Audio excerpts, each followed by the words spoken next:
Hello everyone on YouTube, it's Jordan here again, and I've been wanting to do this video for a while, and it's about how my taste in music came about. And in order to understand how I became who I am today in terms of my musical interest, we need to go all the way back to 2002. And back then, um, well, back when I was young, I did have some keyboards, but they were only small ones, so they were not special. They were not special in any way. So I couldn't learn on those. Well, I did, but I just couldn't learn properly on those, if you know what I mean. Like so. So let's sit back and I'll tell you the story of how I became who I am today. It was in late 2002, and I was on a family late night at one of my relatives, and I was minding my own business when I saw a keyboard, unlike any other I've seen before. This keyboard would later belong to me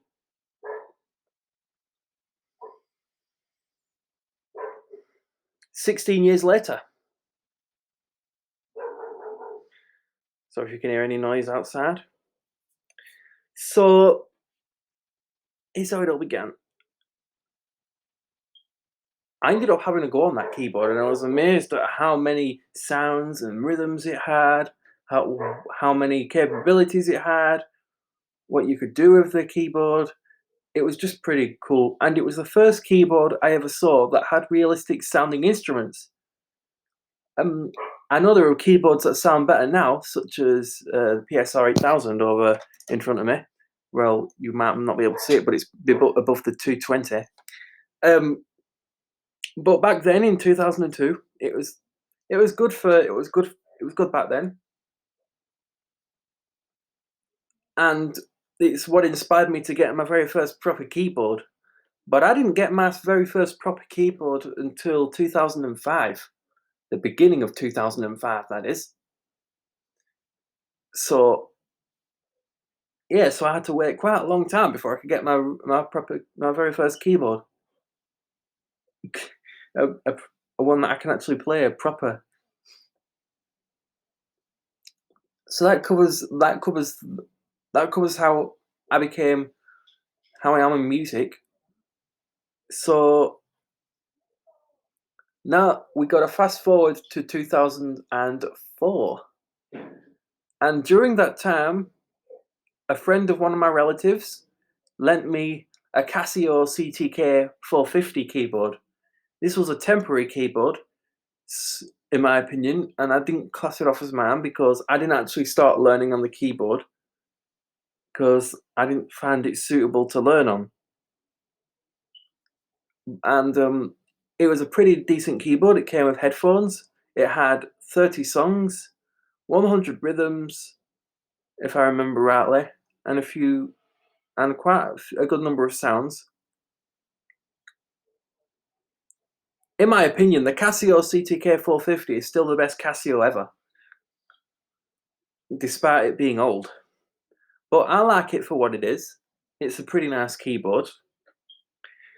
And I haven't seen that keyboard ever since. Well, any of them. And now, the moment you've all been waiting for.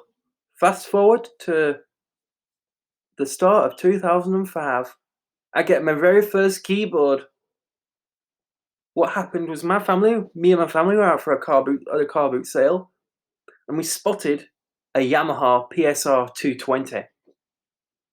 It couldn't be missed. It was in the centre room as we walked in, right slap bang in front of us. I didn't hesitate and thought, hey, why not? I wouldn't mind getting a Psr 220. Before then, I had a grand piano, but I just didn't have room for a grand piano. So that day, we went ahead and purchased the Psr 220. And I spent hours upon hours learning to play this to play the 220, and this, little did I know that this keyboard would be my starting point over many years to come. The PSR 220 that you might be able to see on that stand next to me is not the one that I got back in 2005, as I lost that one back in 2007. The PSR 220 you can see now is the keyboard I got for Christmas last year, which I'll tell you about later in the video. Let's go. So I didn't get any more new keyboards since then, so I just stuck with my PSR 220. But I was starting to become noticed among my teachers back at school when I started being able to play fluently. And I did play during Christmas productions, and I actually enjoyed that. And this was also getting me closer to being the keyboard player I've been wanting to be, but I was still a beginner, so I wasn't where I am now. And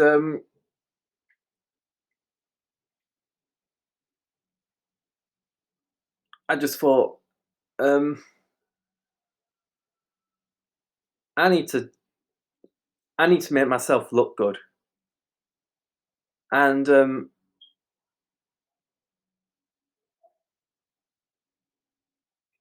I got better and better every time I practiced, every time I messed about on the keyboard I provided at the time, which of course was the only keyboard I had, the PSR 220. And I didn't get my next keyboard until my birthday back in 2006.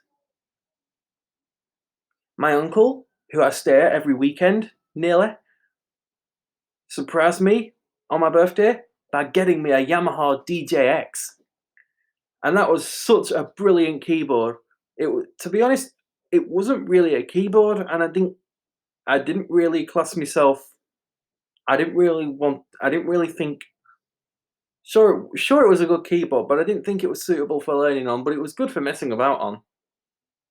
Now the DJX, for those who don't know about the DJX, and last night I did a video of the DJX2. The Yamaha DJX is a keyboard that specializes in dance music. So on the DJX, you get 100 rhythms, all related to dance music, 3 songs, and a variety of different sounds, plus a sampling feature, which I never got the chance to use because I wasn't that particularly advanced in the DJX series yet. And to be honest, when I got the DJX back in 2006, I found out that it was very quickly that it was my downfall, as I quickly lost interest in the old PSR 220 after I got the DJX. It was still there, however, and I eventually got back into the thing back in early 2007, because at the time I didn't get any noticeable special keyboards. I did get some keyboards, but they were all generic brands. There was nothing special about them. But I had the DJX as usual, and I also had the PSR 220 set up alongside it. This was the last time I would ever see. 2007 would be the last year I would ever see the PSR 220. But little did I know that 2016 would give me hope. Why 2016? You'll find out later in the video. Let's go through. So, in 2007, at the end of 2007, I eventually lost interest in both the DJX and the old 220 because I was thinking I had other things to. I was thinking about other things at the time, but I still had a fair few generic keyboards lying around. But during that time, I was good enough to actually not. I was good enough to actually um, enjoy playing, because I still played the piano on then and again. It's back when I was at school, so I didn't feel I'd need them as much. And yeah, pretty good stuff. And now we fast forward a year, well, a few years, to 2009. And 2009 was a pretty good year for me, because I ended up getting a Casio. This I didn't know it was Casio, but I think, looking back at it now, it was probably the first Casio I ever got that I actually owned. I got the Casio Sxmb200, and it was a pretty good keyboard. It had 10 demo songs. It had some patterns that were categorized into rhythm only, rhythm and accompaniment, and funny patterns. And I absolutely love this keyboard. There's a there's a keyboard exactly like the Casio SA75 called the Casio SA65.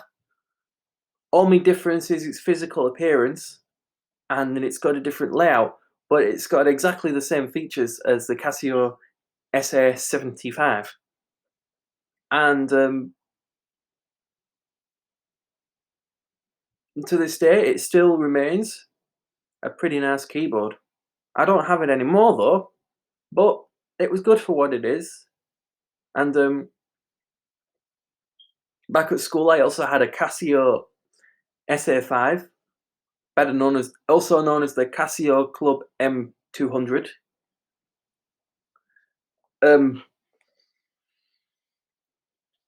As well as the Casio SA5 and the Casio SA75 that I had, I also had the SA65 at school.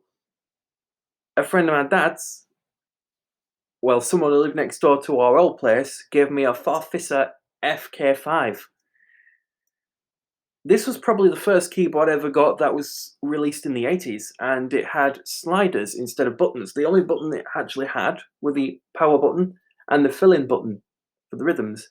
Everything else was controlled by sliders, your sounds, your rhythms, and there was one demo song, and it played "Oh When the Saints," and the instrument would change every time the song was played, so would the rhythms, but you could also change those manually. It was quite a confusing keyboard, but it felt really smart and fancy, and it was a pretty good keyboard, and I absolutely loved it.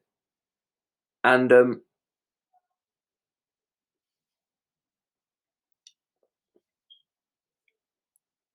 and it would later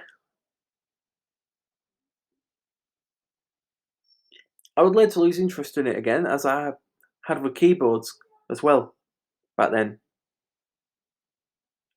2010 wasn't any special.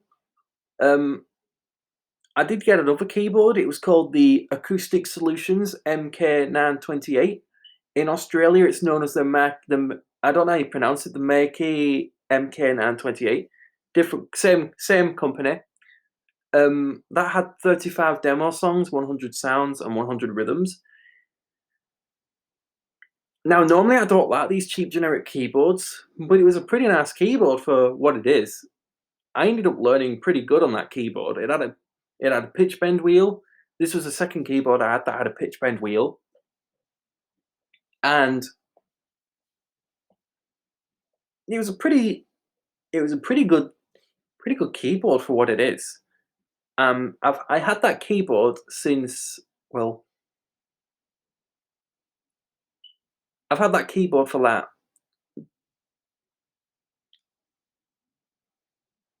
8 years, and then I decided to get rid of it in 2017 because it was just getting old. That keyboard is now discontinued. Unfortunately, it was discontinued in 2014, and to be honest, there were criticized. There was a lot of musicians that didn't really like this specific keyboard, and I know why, because there were instruments that didn't sound like what they are. I mean, for the harp, for instance, it sounded more like a clarinet. It wasn't a harp. I mean, I don't know who programmed the sounds, but they obviously don't know what a harp sounds like, because that harp preset did not sound like a harp at all. It sounded more like a clarinet. I also want to mention as well that back in 2009, in November of that year, I auditioned for Britain's Got Talent, and it was a pretty busy day for me as well, because I was pretty nervous, but I was bear in mind that I still wasn't good. I still wasn't where I wanted to be. So I didn't have any. I w- I couldn't play any well-known songs fluently back then, so I ended up composing one. But it was a time waster. I didn't get through, and to this day, I never want to go on that show, regardless of how good I am on the keyboard. So the Like still the contest thing was held at a place in Manchester called the GMX Centre. You've probably heard of it before. Let me know if you haven't. Um, so we were all day at the place, and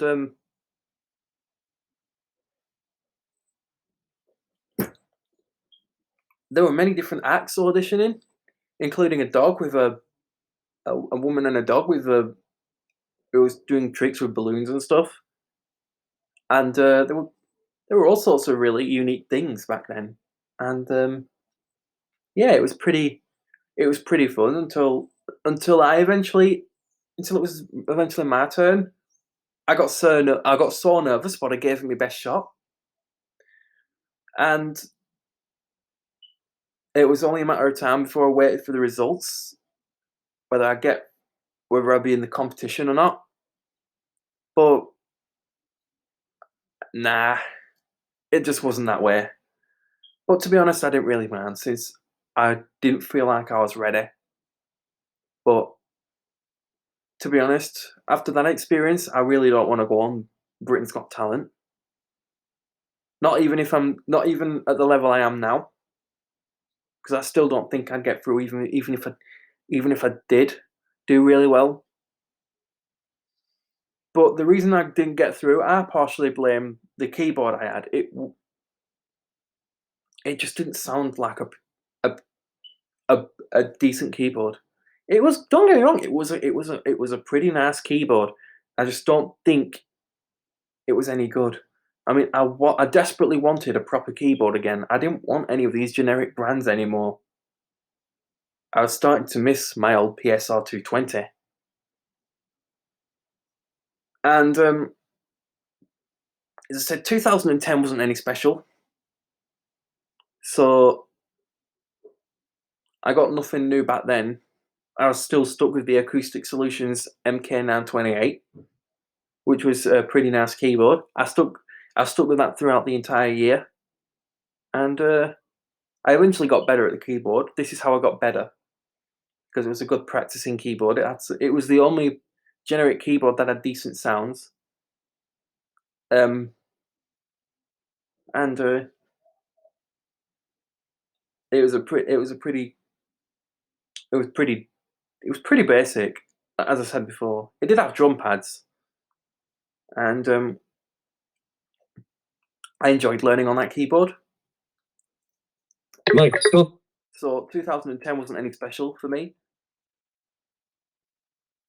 apart from the fact that I did start a new school back then, and that was St Vincent's, as many people may know. And I impressed everyone with my keyboard playing skills there, So that was nothing extraordinary. I did get an organ though. It was one of those old 80s style organs back in 2010. It may have been a Psr home organ, but it was really nice. It had rhythms, it had all sorts of crazy effects, it had all sorts of crazy sounds. There was only one downfall of it though. When you lift your hand off a key, you get some sort of creaking sound. But other than that, it was a pretty good deal.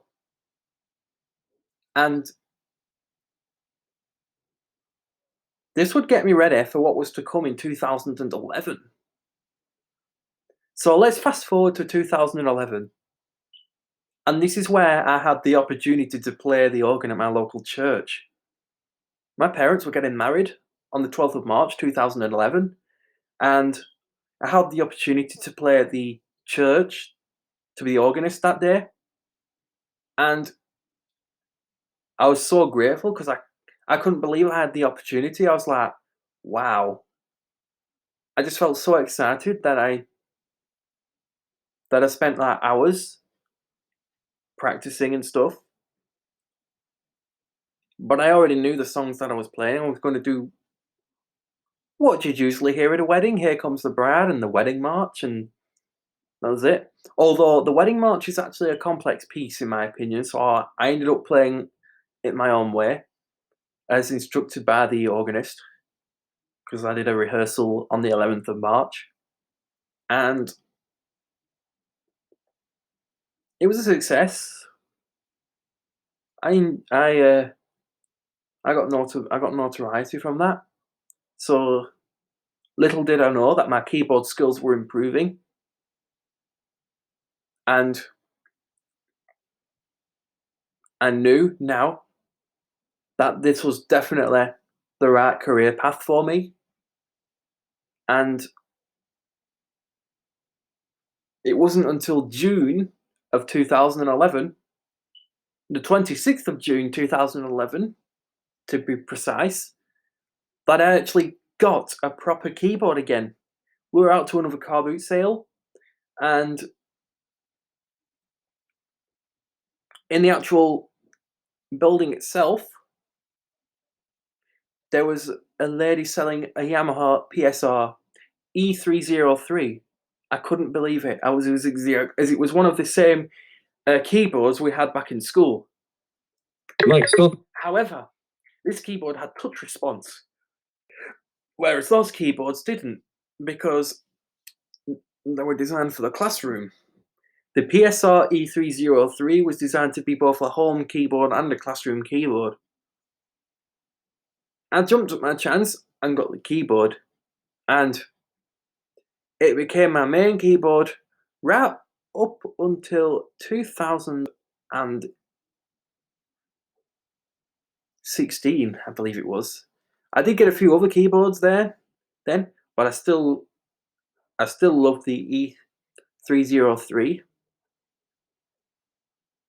and it was a pretty nice keyboard for what it is. It had 102 songs, 106 styles, and it had a really good number of voices or sounds. And I absolutely love that keyboard. I spent hours on that keyboard, and I don't have it anymore, sadly, as I replaced it with the Psr E313 back in 2018. So now we fast forward to my birthday back in 2011, and I got the Casio Ctk 811EX off my granddad. So This was the first keyboard I ever got that had a floppy disk drive. It was a pretty nice keyboard. It even looked like it almost looked like it was a studio level keyboard, professional level. But on the outside, it was still an entry level keyboard, and it was another one of my main keyboards. And at that time, I felt I was ready for a top of the line keyboard. Well, I class it as a mid range at the time. We thought it was top line, but now that I know it was a mid range keyboard. So the Casio keyboard, I've taken it out to places. I've taken it to on gigs for my birthday and a few things. It's only ever gone on 2 gigs. I've never taken a keyboard out since then, especially if I'm going out places. But it was a pretty nice keyboard for what it was. It had a pitch bend wheel. It also had a button that when you press it, it would serve as a modulation button. Facebook. www.facebook.com. Keith will send you a friend request.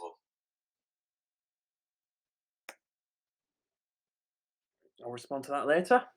For now, I'm talking about this, so I'll be with you in a minute. We're almost coming to the end. So that was the story of the Casio SA. No, not the SA. The Casio Ctk 811EX. And I didn't get any other keyboards. As far as I know, I can't remember getting any other good keyboards back then. So why don't we fast forward to 2015 then? So it was in Christmas of 2015, and my uncle, again, knew someone who was selling keyboard. I didn't know what keyboard it was at the time, but I knew that it was a Casio. So I didn't even know I was getting it for Christmas, but he mentioned it. And this was on Christmas Eve. I just minded my own business because I thought he had someone he knew someone who wanted to learn keyboard, and Messenger. Keith Oz wants to send you a message. And was looking for something like an adapter for the keyboard, what type of what kind of adapter he wanted for it. And I said, just go for a regular Casio adapter. Little did I know that he was getting me it for Christmas. And there it was, on Christmas Day 2015, the Casio Ctk 651. What an amazing keyboard it is. I still have that keyboard today, but it's lying around in a cupboard. I haven't had that keyboard out since April 2020 when I did a video of it. And it was a pretty good keyboard for what it were. It had 100 styles again, 100 rhythms, and it even had 3 demo songs, just like the Ctk 811EX did. And not only did I get that keyboard for Christmas that year, but I also got the Yamaha Psr E463. Oh my goodness, that keyboard is amazing. It reminded me of the keyboard I had back at school. They had the Yamaha Psr E77 keyboard. The difference between the Psr E74 and the Psr E77 is that the Psr E77 has two speakers, whereas the Psr E74 has 1 speaker on it. And it was a pretty good deal. 2 keyboards in 1 day. And a pretty good Christmas that year as well, because we were going out for Christmas dinner. We usually go to my grandma's, but we decided to go to the canteen because my dad's mother sadly passed away, and we wanted to celebrate Christmas as a family, a proper family. Everyone was there, and it was I enjoyed that Christmas. To this day, I still regard it as one of the best Christmases we've ever had. And now, we fast forward to 2016. And again, nothing extraordinary happened. I did end up collecting a small keyboard I had back in 2010, which I absolutely loved. And this is when I actually wanted to start collecting some of these really cool keyboards. I know that over the past few years I did have some generic brands. I don't want to touch on them here because they don't deserve a mention because of the fact, they're generic branded keyboards. So I'll tell you this now. 2016, on my birthday, 2016, I ended up getting a really cool keyboard. Before then, in 2016 though, I got another really cool keyboard back in May. This keyboard was called the Panasonic Sxmb200. Or was it the Sxmb200? I'm not entirely sure. This keyboard was made by the daughter company of Technics, Technics being the parent company. I've never had a Technics before, so this was a really good keyboard. It had a built-in CD player, a built-in FM radio, multi-pad like things, a mode called Beatmaster where you just play little phrases with multi-pads. Oh, it was such a good keyboard.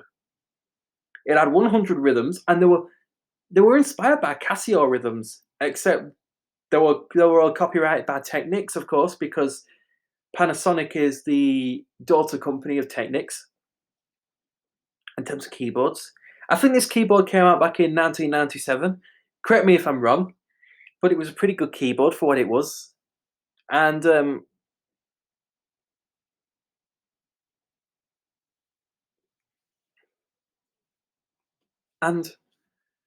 yeah, it was a pretty nice keyboard. But anyway, now we can finally go to my birthday, 2016, where I finally got the keyboard you've all been waiting for. No, it's not the PSR 220, although it was close to the PSR 220. And it was what got me looking for the key. Well, I didn't know that the keyboard was the 220 at first until I actually started being able to use YouTube. So what I ended up getting instead was a PSR 195, the same keyboard that I keep at my uncle's now. The Yamaha PSR 195 had 100 rhythms, 100 songs, and 100 sounds. And this keyboard also had multi-pads as well. And it was definitely the first mainstream Yamaha I've had in a long time. Of course, I did have the PSR 74, but the 74 was just decrepit and old, so I ended up getting rid of it. And the PSR 195 replaced it. I still had my PSR E463, which I didn't keep it around as much because I just lost interest in it with having other keyboards, and I didn't really need it. So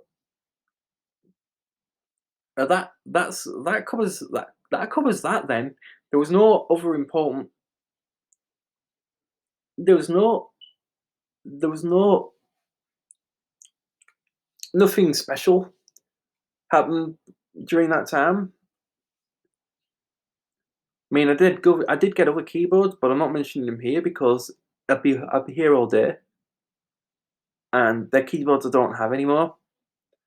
So fast forward to April 2017, and I had £10 with me, so me and my family ended up going to a car boot sale, and I found something awesome. I found a Yamaha Psr 78. I still have that keyboard. It's in the cupboard along with the Casio. And the Yamaha Psr 78 is just one of those awesome keyboards that I just end up coming back to because it's just so good. I mean, it was a bargain at £10. Knowing how much it normally sells for, I thought it was a steal. The Psr 78 you could basically say it's a stripped down PSR 220, but it's nowhere near as good as the PSR 220 is. It has all the styles found on the PSR 320, which was released the year before in 1995. And again, if I spend like a lot of hours on a keyboard without taking breaks, you know that I loved every single thing about this keyboard. I even consider having it as my main keyboard, but nah. I just thought, I'll leave it as it is.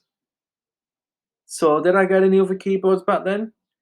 Not of note, as far as I remember. I didn't get anything special until Christmas 2017. Now, Christmas that year, I got something really cool, but I just didn't have room for it. I got the Crane's CDP 750 digital piano. And even though we moved where I am now, even though we moved here back in June 2017, I just didn't feel ready for a digital piano, but I accepted it anyway. But I'm glad we could fit it in. And the Crane CDP 750, it's not that. It's not. I wouldn't class it up as a professional keyboard. It's basically one of those beginner level digital pianos where you get 100 demo songs, education features, and so far and so forth. But it did have some. It did have some pretty good styles for the time. It had registration memories. It was basically inspired by a lot of Yamaha digital pianos, except there are sounds borrowed from Yamaha, but none of them sound like. There were some good. There were good rhythms. It was the sound chip was designed by Modeli, which is another well-known keyboard brand, and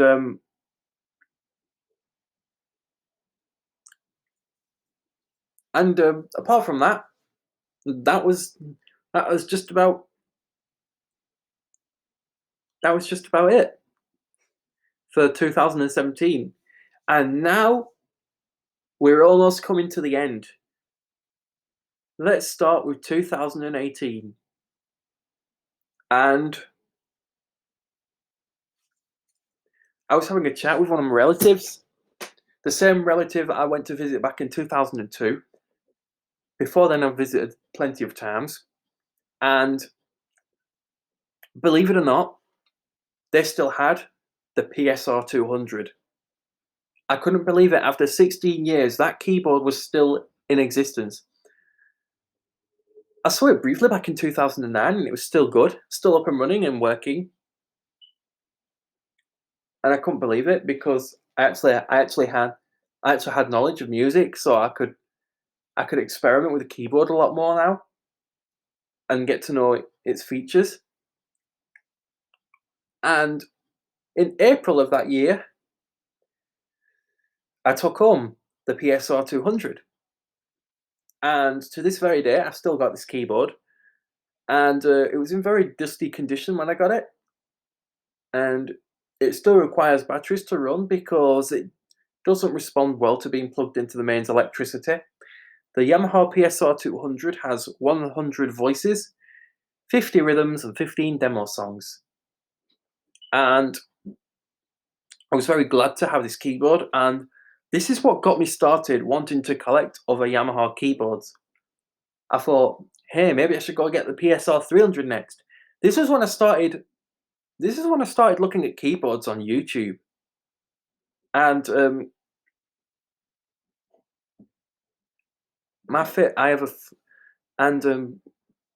when I watched the video of the Psr 300, I knew I had to get it because the Psr 200 was getting old.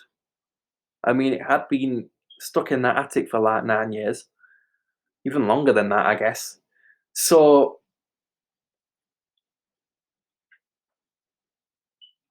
I got ready to think about saving up for it, but then I found a video titled Yamaha Psr 220, 16 demo songs.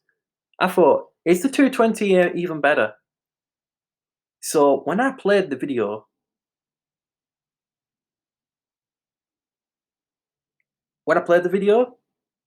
I couldn't believe it. I felt like bursting into tears. It was the exact same keyboard I started with back in 2005.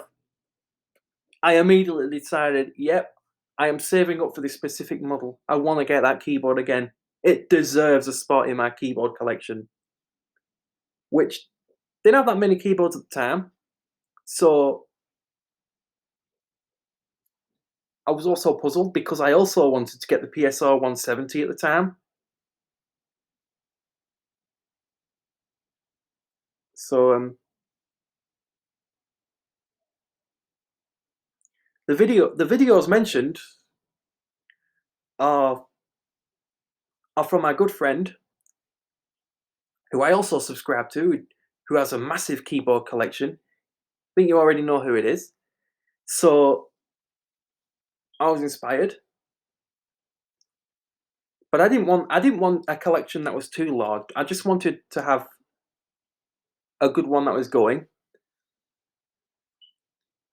But getting the PSR 220 was difficult.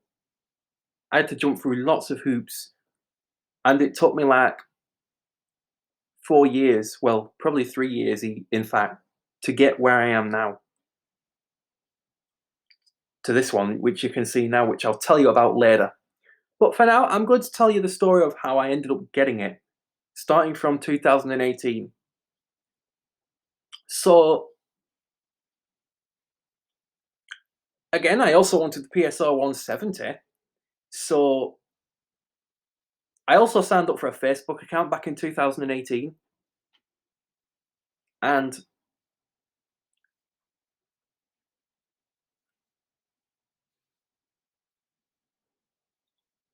this was how I was able to share my thoughts about what I'd just seen. This was back when Facebook wasn't the Facebook that I know today, the place that I thought I was safe on, but now I don't. Well, the place that people weren't criticizing as they are now. The Facebook that people just want to share their thoughts and have fun and get to know each other and get to know what people like in comments and posts. So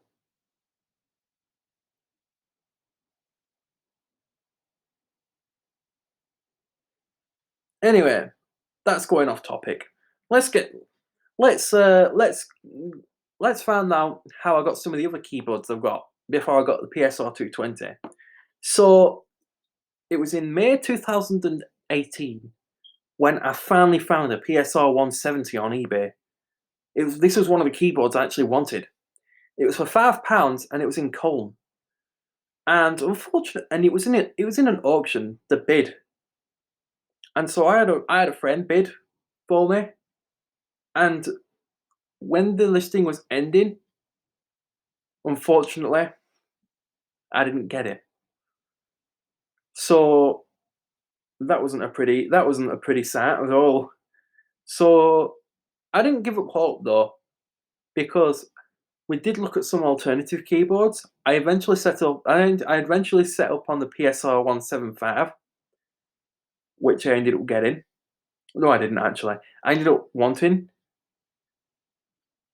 but again, they weren't local. So May 2018, there was nothing special about it, except I got to see the Psr E463 at my favourite music store, which of course you know is known as Reedy's. And that place is going to come into play very soon. So stay tuned for that. So I also heard of Psr 330, which is a good alternative to the Psr 220. It had better sounds, it had better rhythms. Well, it had most of the same rhythms, but it had just better drum kits overall. And I just thought, ooh, maybe we should get that instead of the PSR 220, or if I can't find the PSR 220. So I had that on my list of possible keyboards, as well as the PSR 170, PSR 175, and the PSR 220. And that was when I also learned about the PSR 230 as well. And the difference between the PSR 220 and the PSR 230 is it has rhythms. No, the exact same stuff, but it had a music cartridge slot. And it was a pretty nice keyboard for what it was, as far as I know. I've never seen the PSR 220. I mean, oh yes, I have. I'm getting mixed up. Tongue twisters. I've not seen the PSR 230 in the flesh, but I should imagine it's where the music rest is on the 220 now. This was where the cartridge slot would have been. Other than that, I want to tell you something even special. In June 2018, on the 12th of June, it was my lucky day because I finally got a keyboard with DJ mode. It wasn't the PSR 170, it wasn't the PSR 175. Instead, it was the Yamaha Psr 260. Even better, the Psr 260 came out way before those keyboards did, and had some and was the better. It was better. I was better off with that keyboard, in my opinion, because it had bigger speakers, it had touch-sensitive keys, it had metal speaker grills, and it became a main keyboard. Bear in mind that I still had the PSR E463 from 2011 as well. So, and I had a couple of other Yamahas at the same time, making it extremely cool. So I started having a little collection going. At the time I had the PSR 78, PSR E303, PSR 260, PSR 200, and the PSR 195. I had 5 Yamahas at the time, and of course some Casios, because I ended up getting a Casio Ctk in April 2018. And little did I know, the month afterwards, I would be getting another keyboard, and finally I'd be able to replace my PSR E313, which was starting to show its age. I mean E303. It was starting to show its age now, and I just felt I don't want to keep the keyboard for any longer because of the condition it's in. So PSR E313, you can't argue with that. It was a good replacement. Only difference between the E313 and the E303 is that it had songs that the PSR E313 didn't have. And some of the features were replaced, and some of the buttons as well. And it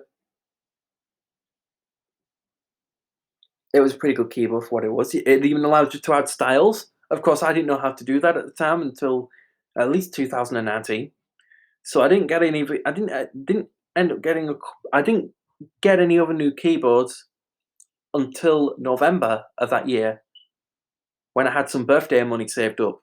Originally, I wanted to get the PSR E363 or the PSR E243. So, and before then, I noticed that Reeders had a few older keyboards in stock, PSR E243 included. So I ended up thinking about getting some of those because they would have been good to add to my collection. But I also saw a PSR E413 I took interest in. Little did I know that I would make the correct decision to buy that keyboard instead. And my birthday came along, and I got another keyboard. I got the Bontempi PM695. Oh my goodness, that is just one amazing keyboard. The Bontempi PM695 has 50 songs, 100 rhythms, and 100 sounds.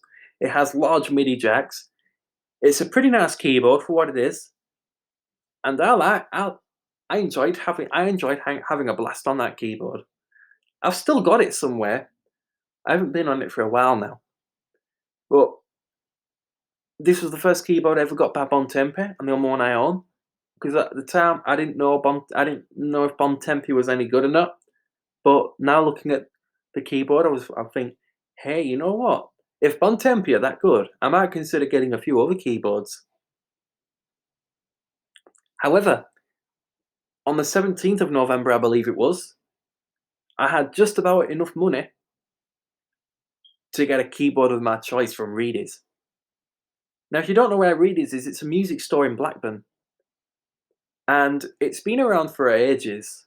They sold all sorts of things. They specialise in guitars, It's the largest guitar seller in the world, in the UK, in my opinion. And that's what I've learned anyway. But um, going back to my going back to the trip now. So I used to attend Blackburn College, and the music store is on that campus. So I I know it pretty well because that's how I saw the keyboards that I wanted.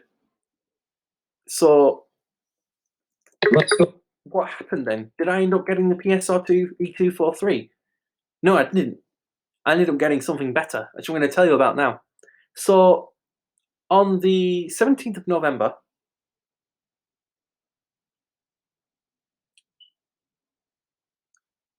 oh no, it wasn't. It was the 19th of November. Or was it? No, it wasn't. It was the yes. We go for the 17th. I'm not going through my calendar right now. My mental calendar that I've got in my head. So we'll just say the 17th. It was on a Saturday though. I know that's certain. So we had a look at all the keyboards as usual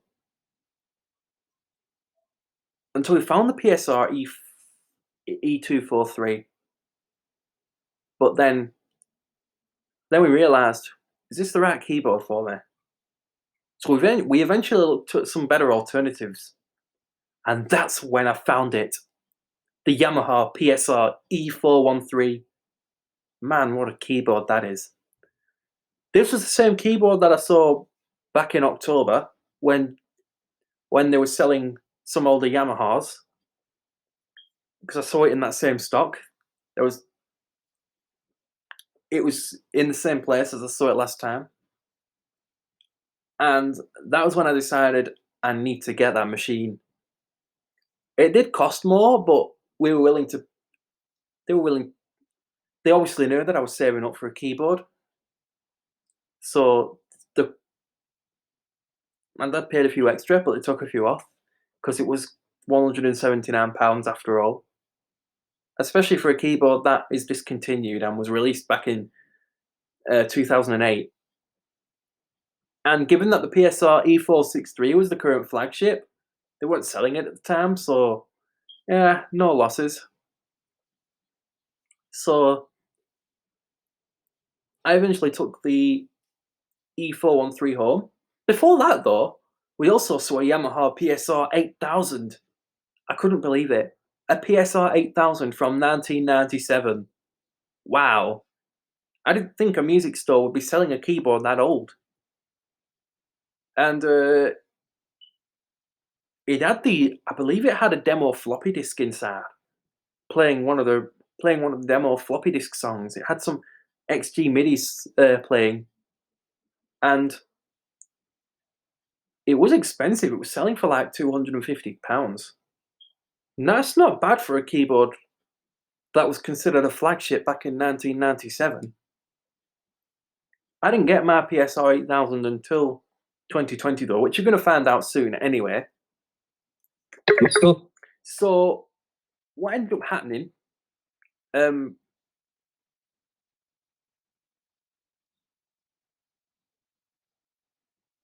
PSR 7000, no, the E413, that's it.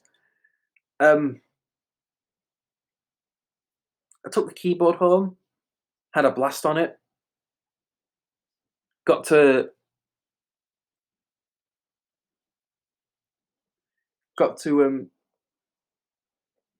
hang around with the rhythms and songs and styles. And I believe I got better at music because of this keyboard. I eventually became who I am. This is how I thought, right, this is now, the future is now. I'm starting to become a professional musician. Because I was also doing a music course at well, I did a music course before and passed, so no big deal. So I thought, yeah, I've got to get a keyboard that is suited to my level to replace my 260. And the E413 was a good replacement for that. It had a 5-track sequencer, and it was pretty fun to mess with. I've never seen 5-track sequencers on Yamahas before, up until now. Well, I didn't even know I had one because I didn't see that there weren't that many videos on YouTube of the Psr E413. And in November this year, this was the month that I created this channel in 2018. Obviously, I didn't have any equipment to do videos on, so I had assistance.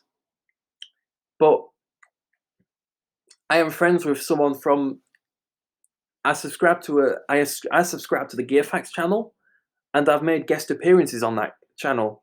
And I've done 3 keyboards on that channel. I've done the Psr200, the Psr E463 before I ended up replacing it, and the Psr E413. I haven't done any videos since then because I eventually had some equipment to do videos on of my own. And this is how I thought, right, I definitely need to share my keyboard knowledge on YouTube. So that's how the channel was created. So that now you know how my channel was created. So did I get any other interesting items then back later? Not much. There was nothing else interesting back then. So let's go back. Let's take a look at 2019 and take a look at anything that's changed then. Now, 2019 is kind of a tricky one, but I did end up getting my very own computer, so I could finally use my keyboard's MIDI functions, the MIDI functions of my keyboards, and this is how I was able to use my Psr E413 to transfer styles over to it. And the first load of styles I transferred was those from the Psr 620, which has most of the styles from the Psr 220. And I fell in love with the styles back then. They were just brilliant. They sounded just like they did on the Psr 220, just with the samples of the E413 instead. And my goal of getting the Psr 220 was strengthening. I would not give up until I got on that keyboard. So I didn't get any other keyboards until November of that year. And I eventually, after a long wait, I finally purchased another keyboard from Reedy's. This time, I bought the Yamaha Psr E463. Now, I spotted this keyboard back in May, and I was like, oh, cool! This time they're selling something that's actually new, the Psr E463. So I knew I wanted to get that keyboard in future. And lo and behold, I had my opportunity back in November 2019. And to be honest with you, I felt it was the right decision. It was awesome. The Psr E363 was still available, but I thought, hey, why not? Why not just spend the extra money and get the better keyboard, the Psr E463? And I did. It's still my main keyboard. I still love this keyboard to this day. I also got rid of the Crane CDP 750 the month afterwards because I wasn't using it. Because I had my collection was getting bigger now. Oh, I didn't want to have a really big one because this room's only small. And that's how I got the E463. And I felt that I was getting better every time I started playing tunes on it. I eventually learned how to use some of the... BPFC, to celebrate the launch of our new Pound KS1 resource, we're running a simple superheroes combat. I hate it when when it gives you notifications when you're trying to record. Let's talk. Anyway, where was I? Yeah, there we go. The Psr E463. And honestly, I'm pretty glad I got the keyboard. It's what you'd expect out of a keyboard from Yamaha, especially a new one. And it was a current flagship Psr E series keyboard, because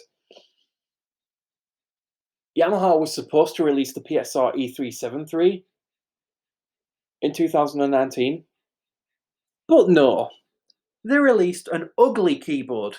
Want to know what that keyboard is? It's the Psr E463. I don't even like that thing.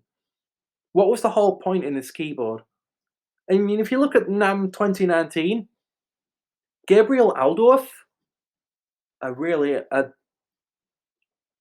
who's a renowned Yamaha musician, a renowned keyboard player, he said, it's a keyboard you're going to want to put in the cupboard. And yeah. So basically, this keyboard was made to be thrown away. I didn't like where Yamaha was going with that. But it was exactly the same as their already popular Psr E263. So I don't know why they decided to make that thing when they could have just easily released the Psr E273 and E373 at the same time. And I decided, right, that's it. I am not getting any of those low ends. I'm going to go for the Psr E463. So I eventually did get that keyboard. I made a video when I got it, which you can find on the channel. And I did subsequent videos since. But I didn't know at the time that this keyboard would help me a lot. It would help me next year. So why don't we fast forward to 2020 then? And the end of my story, and how I got some of these keyboards. And yeah.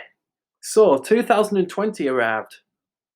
Before then, I got a terrible keyboard for Christmas known as the Rock Jam RJ761.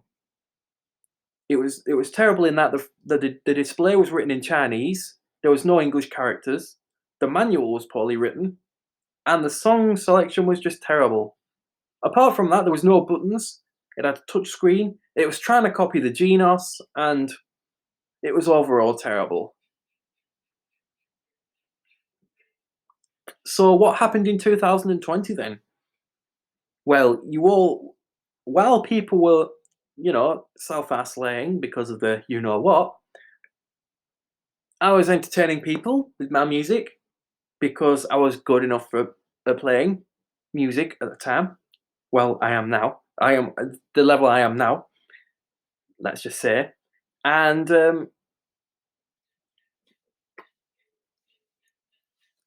I tell you this now, I didn't know that my keyboard playing would make me well known across my local area this year, because what ended up happening was that the manager of Low House Cricket Club was throwing a contest inspired by Britain's Got Talent, except it was for the Burnley area. And I decided, hey, why not enter? So I entered knowing that I wouldn't win, because there were just so many other talented players and contestants.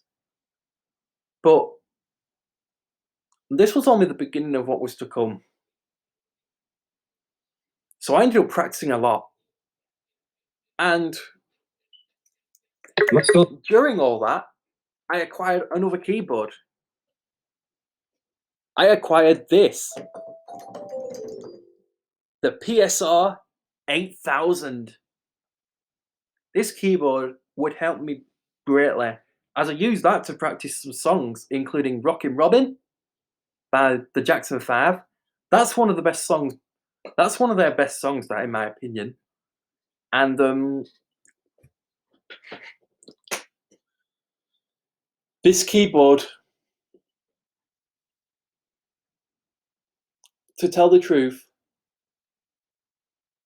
I wouldn't have won if I didn't have this keyboard, because I used it to help me during the finals. Because before then I was using my Psr E413 and Psr E463, and I didn't feel the E413 looked good enough to match the E463's image. I wanted a proper good keyboard. So that's how I ended up with the Psr 8000 here. I got it off of a good friend that I made back in 2020, who also loves keyboards, and who we've been practicing with a long time, who I practiced with a couple of times as well. And I want to fast forward to the 17th of May, well, May 2020, which was when the finals began, and it was a huge success. I did a cover of Robert Miles' Children, and oh my goodness, I actually enjoyed doing that, because everyone was there watching. It was all being done on film, and it was all being posted to Facebook, on the Facebook group, and it ended up getting so many likes and votes. And people were voting for the runner-up, who was a singer as well. But here's the good thing though. Here's the weird thing. Other contestants who had entered decided to bail out the competition and vote for me. They wanted me to win, and that was just so good. I felt liked, and I was like, "Ooh, this is gonna be good." And then eventually, when the winning announcement was announced, who'd won, and when my name was at the top, when my name was on first list, I was like, I couldn't believe it. I felt like fainting right there. I was lost for words. I owed it to this Psr 8000 here. If it weren't for that, I wouldn't have won. Or my Psr E463. I am very glad I bought it from Reedy's the year before. So this keyboard got me popular. And that article on Burnley Express is still available. If you want, I can put a link in the description if you need. I can send you a link. And what happened after that then? I ended up acquiring 2 more new keyboards that year, and I felt like I was getting better because I had just won my town's local talent contest, and I was being well known across town as the keyboard person. Every time I walk around town, I get me and my family get stopped, and we ask, "Hey, is that the guy who won that show?" It just felt good, feeling popular, and I didn't know what it would get me, what I was letting myself in for. I mean, I ended up getting this Mac, which I'm recording from a good benefactor who I did win the money that was being given away, but I didn't want to be selfish with it, so I donated half to the NHS because I'm just too generous. So even though that £200 would net me another new keyboard, I decided, no, it's not worth it. I'll just donate 100 to the NHS. I'll just donate 100 back into the charity pot. And there you go, guys. That's the Burnley's Got Talent thing. And so we get to the last few keyboards that I obtained. So throughout 2020, I obtained the EMU PK6 and the Technics Sxmb200, marking the very first Technics I ever owned and the very first synth I ever owned. The Psr 8000 was the very first high-end keyboard I ever owned. And I didn't get any other new keyboards until Christmas. And Christmas 2020 was my lucky year. while people didn't like 2020 because of, obvious reasons, while it was such a negative year for all of us, 2020 for me was my year. I just felt I knew something. I knew the gods were watching me. I thought there must be a God out there, because on Christmas 2020, guess what finally arrived?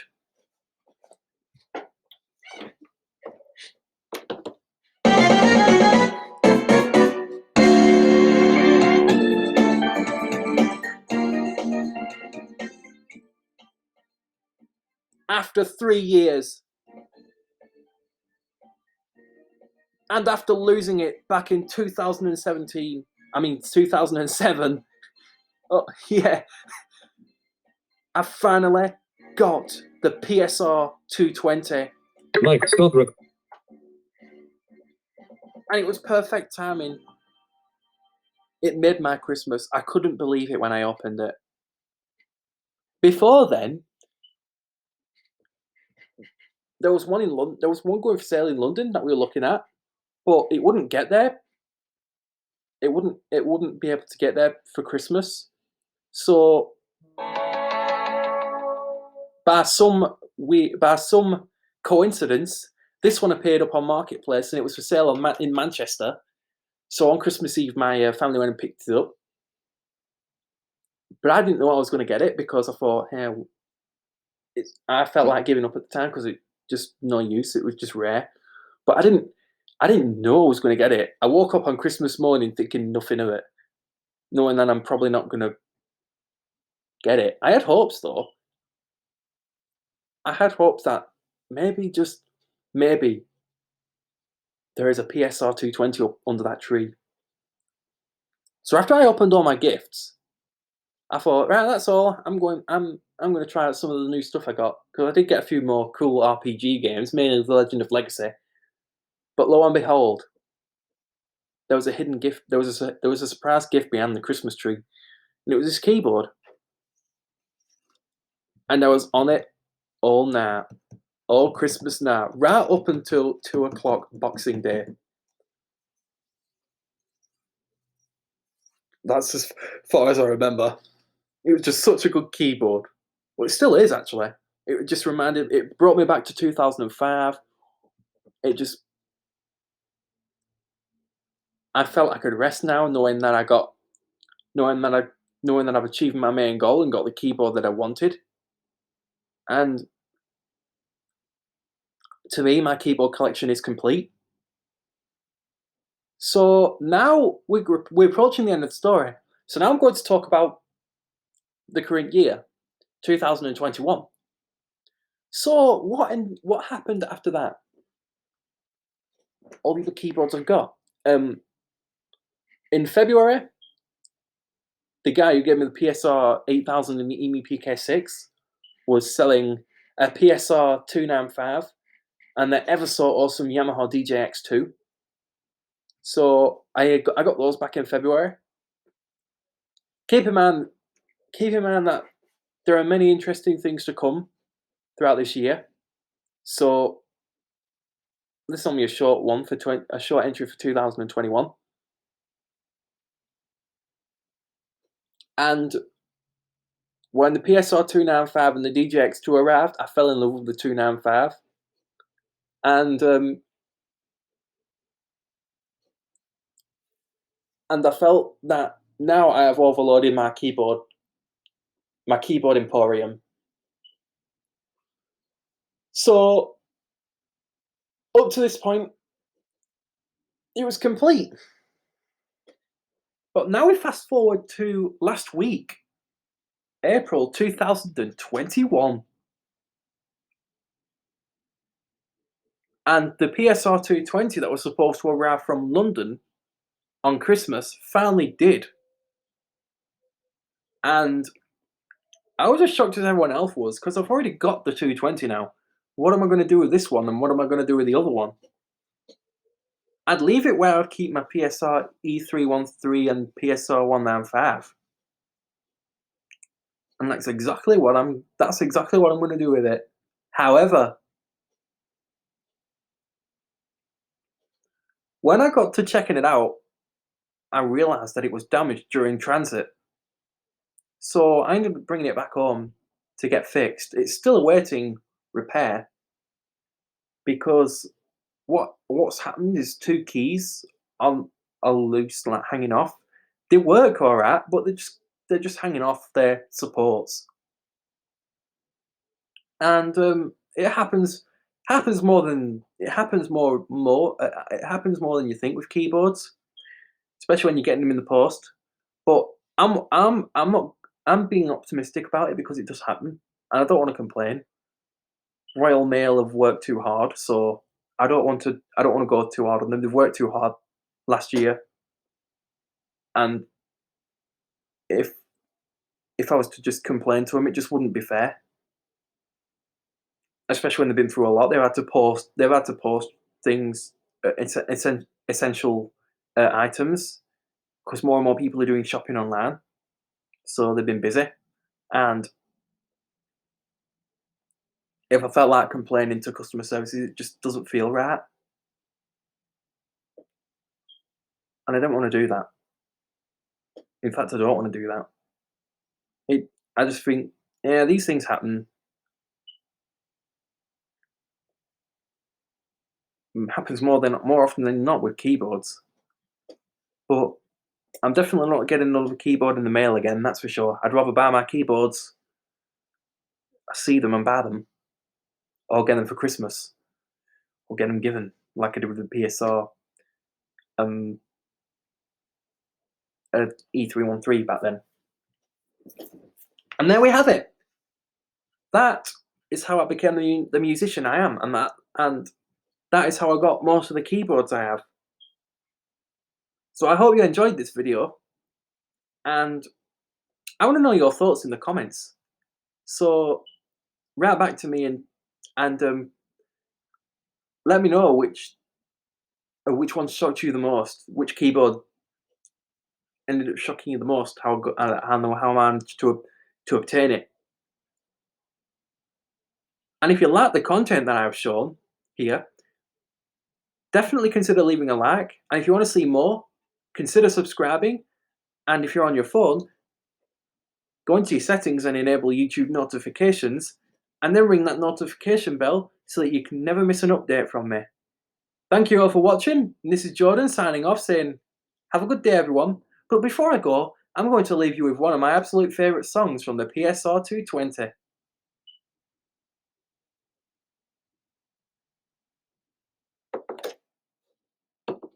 Here we go.